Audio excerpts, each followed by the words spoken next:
Monsieur le Président. L'Union européenne a rejoint la CITES il y a 11 mois maintenant. L'avancée est essentielle pour nous, mais bien évidemment, le travail reste immense.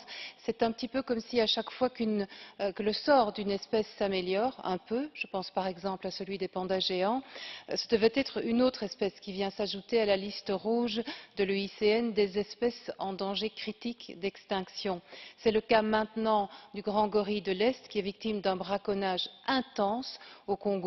Il est aujourd'hui, et ce sont les organisations qui le disent, à un pas de la disparition.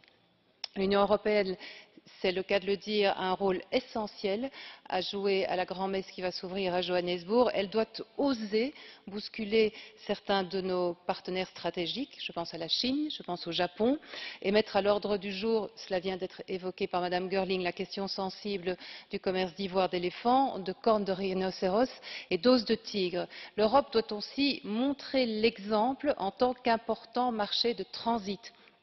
Et je suis ravie que cette question ait été soulignée parmi les priorités par notre rapporteur et par le commissaire aussi. Il est inadmissible que les trafiquants à ces trafics criminels n'encourent dans certains pays de l'Union, chez nous donc, que des peines minimales, amende de 15 000 € maximum dans certains États membres, alors que la corne de rhinocéros sur le marché noir peut atteindre 50 000 €.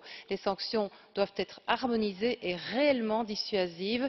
C'est en termes un peu plus directs, je conclus, notre article 50 dans notre résolution.